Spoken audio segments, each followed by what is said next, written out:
శరీరాలు ఏంటంటే సన్యాసులకు ఓ నియమం ఉంది. సన్యాసుల శరీరాలు ఉపయోగపడాలి. వాళ్ళకు శరీరం మీద కాంక్ష ఉండదు. వాళ్ళ శరీరం కాదని భావన ఉంటారు. వాళ్ళ శరీరం చేయవలసింది మహాసమాధిని ఏదైనా తవ్వి లోపల పెట్టేస్తారు. లేదు అంటే వాళ్ళ శరీరాన్ని మాంసం కొట్టులో ఎలాగైతే చికెన్ని కొట్టేసి తీసేస్తారో అలా వాళ్ళ శరీరాన్ని ఖండాలుగా చేసి ఆహారాన్ని వేసేయాలి జీవులకు. ఎందుకట్లా? ఉపయోగపడుతుంది కదమ్మా. కానీ అలా ఎవరు చేయలేరు. మనం అంత చేసేంత శక్తి ఉండదు. ఒకరి దేహాన్ని మనం కట్ చేసి ఇంకొకరికి అలా ఆహారంగా వేసేంత శక్తి ఉండదు. అందుకోసమే ఇది జలచరాలకు ఉపయోగపడే విధంగా ఇలా చేస్తుంటారు. ఇలా చేస్తే జలచరాలకు ఉపయోగమే కదా. శరీరం మళ్ళీ పైకి రాకుండా ఆ చేపలకు లోపల ఉండేటువంటి జీవులకు వాళ్ళ శరీరం ఉపయోగపడాలని అలా చేస్తుంటారు.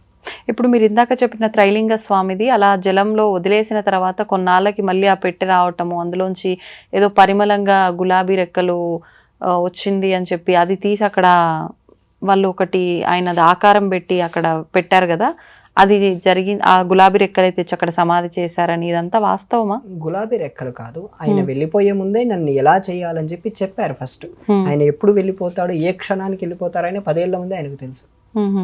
ఏ నిమిషంలో ఆయన శరీరాన్ని వదిలేస్తారు. ఆయన శరీరం నీటిలో వదిలేయబడింది, తర్వాత దాన్ని ఎవరూ చూడలేదు, అది కొట్టుకుపోతుంది.